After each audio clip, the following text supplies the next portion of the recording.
Edgar. Good boy, Edgar. Lovely, lovely, lovely. Now fetch. That's a lad, that's a lad. Give it here then. Come on, bring it here. That's a good boy. Good boy. That's a lad, that's a lad. That's it, that's it. Okay, give it to me, give it to me. Yeah. That's a good boy, good boy. Hello, Marjorie. I've just been taking Edgar here for a walk. You must be the only person in the whole world, Mossop, who takes a vacuum cleaner for a walk. Oh, he's more than a vacuum cleaner to me, Marjorie. Since I brought Edgar to life with thought magic, he's been a right friend to me, haven't you? I'm just about to have some tea and biscuits. Do you want to join me? Oh, yes, Marjorie. Pickies, Edgar. Help yourself to a biscuit, Mossop. Thank you, Marjorie.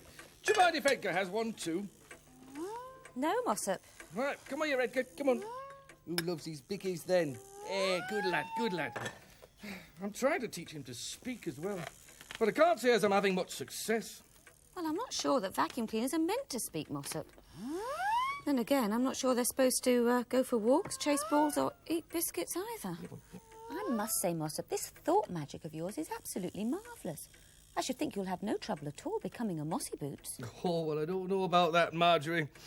It's not easy to become a Mossy Boots, you know. It's the highest form of Riddler there is, and only a very few of the very cleverest Riddlers ever make the grade. Yes, but you told me that only the cleverest Riddlers master thought magic, and you seem to have done that with no trouble at all. That's true. That's very true, that is. But the question is what you actually do with the thought magic. It's what you do with it that sorts out the Mossy Boots from the Riddlers. Yes, but you brought Edgar to life here. Yeah, but that was just for a bit of companionship, like. There you are, lad. See, what I must do is use thought magic to learn new things. Things that will be of use to the whole tribe of Riddlers. Like what? I don't know. I don't know, and that's a fact, and that's the problem. Clever as I am, I really don't know how to become a Mossy Boots. Well, is there an Aesop foible that might be able to give you a clue? Ah, now, that's not a bad idea at all, that isn't, Marjorie. As it happens, there is a foible about a particularly brainy Mossy Boots. Hey, could you look after Edgar for a bit while I go and get the riddle stone? Oh, of course.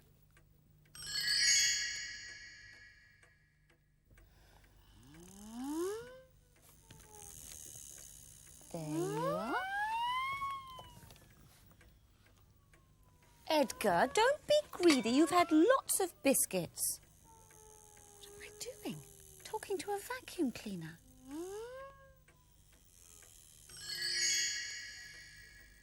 Here we are, Marjorie. Let's see what clues we can pick up from this, eh? Aesop, Aesop, tell us a story, do. All Mossy Boots are clever, as everyone knows, but this is the story about one who was even cleverer than most. He was very small in size, but he had a very large brain, and most important of all, he knew how to use it.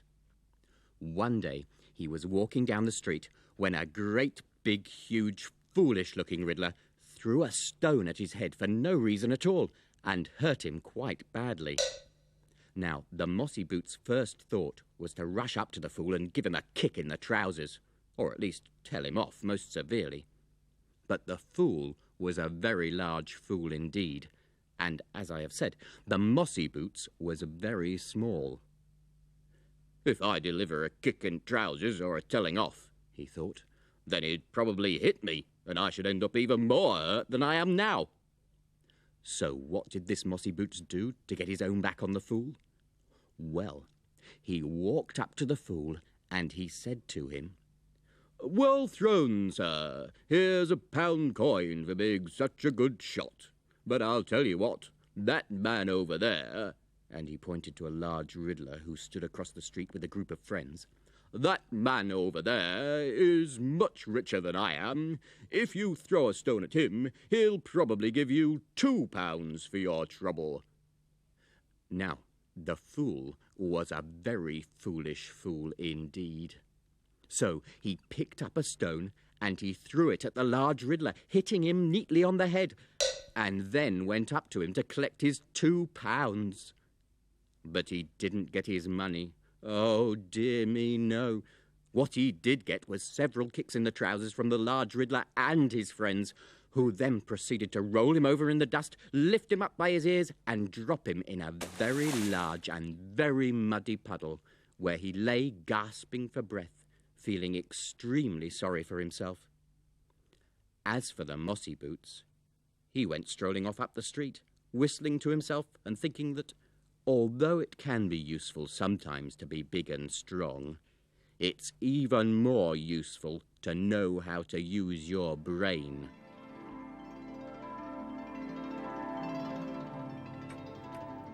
Now, Marjorie, what moral would you draw from that, eh?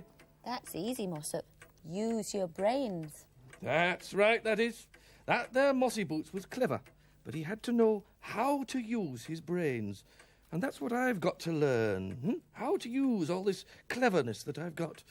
This will take a lot of thinking about, this will. You can do it, Mossop. Just think hard.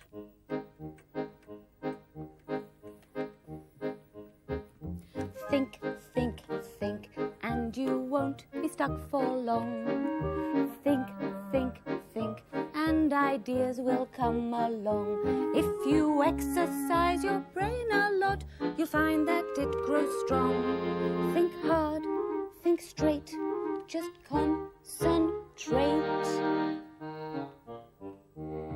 And think, think, think, and you'll find that if you do think, think, think, then ideas will come to you. They seem to come from nowhere like a bolt out of the blue. So just unwind and clear your mind. And think, think, think, think. Well, Mossop? I think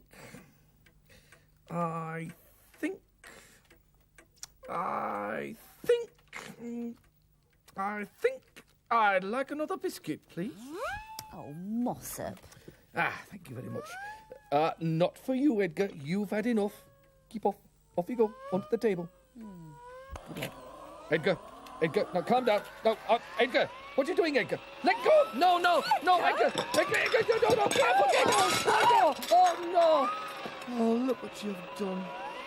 I apologise for my vacuum cleaner, Marjorie. Oh, never mind. It doesn't matter. I think we'd better go.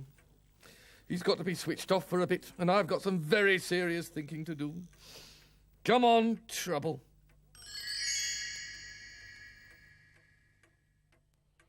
Middler. Oh, Middler, where are you? Time for your lesson. Mossop, what have you done to your head?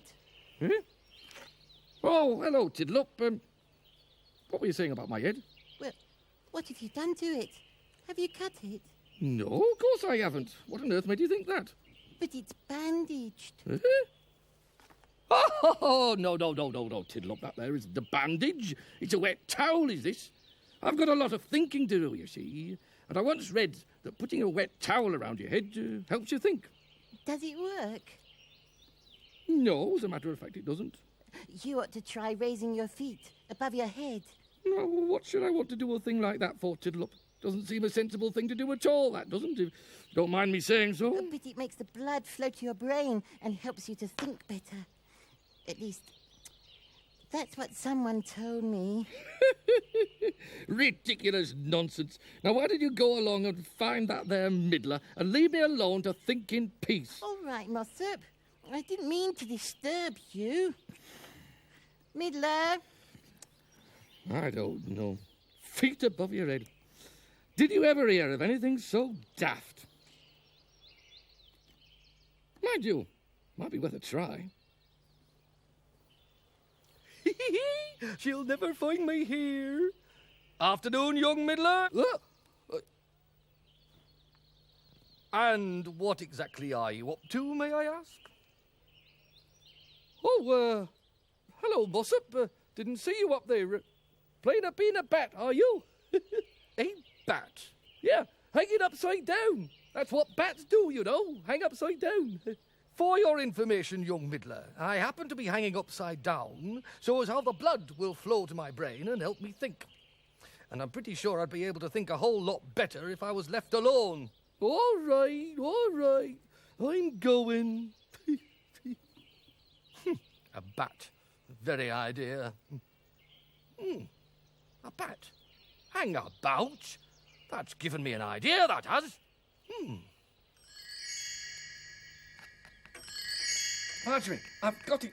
Got what? Oh, a way to use thought magic to learn new things. Exactly. It was that cheeky young Rip Middler that gave me the idea. When he said I looked like a bat, I thought, a bat, that's it. I don't understand. You will, Marjorie, you will. You see, Riddlers, and some humans too, know quite a lot about bats and other creatures, but we don't know everything there is to know, do we? No, I suppose not. Take my word for it, we do not. The only creatures that know all about bats is bats themselves. So how do I gain that knowledge? Simple. I use thought magic to become a bat. Now, come on, Mossop, you can't do that. On the contrary, Marjorie, it's a very powerful thing. It's thought magic. If I think that I am going to become a bat, then a bat is what I shall become.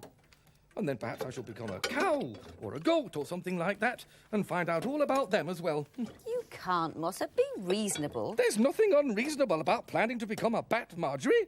Why, I already have some bat-like qualities. For instance, bats have very good hearing, and so do I. Have you? Pardon? I said, have you? You have to speak up, Marjorie. I said, have you? Oh, Mossop, you're teasing me. Sorry, Marjorie. No, you see, the reason why bats have very good hearing is so that they can find their way around in the dark. What they do is they squeak. And the squeak sort of bounces off the objects around them, and then it bounces back to them.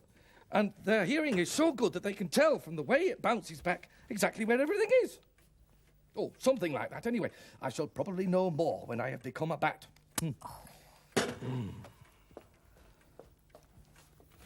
I have become a bat. There you are. Well, what's supposed to happen? What's supposed to happen has happened, Marjorie. I have become a bat. You don't look like a bat, Mossop. Well, I expect that bit'll come later. I expect that I shall probably grow wings and long pointy ears in due course, Marjorie. You are not a bat, Mossop. I am a bat, Marjorie, and I'll prove it. Shut those curtains, and you will see how I can find my way around in the darkness using only squeaks and my wonderfully sensitive bat hearing.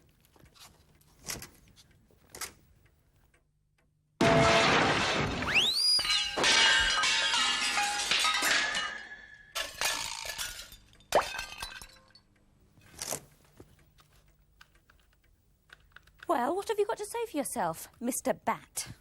Well, I expect I need a bit more practice, actually. Perhaps I shall go and roost in a tree for a bit, and then, have some practice later on.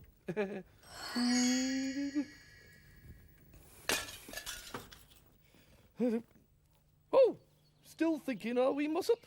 No, I am not thinking, young Middler. I'm a bat. But when I asked you if you were playing at being a bat before, you said Never mind what I said before. What I'm telling you now is that I'm a bat. And... help. Ah! Help!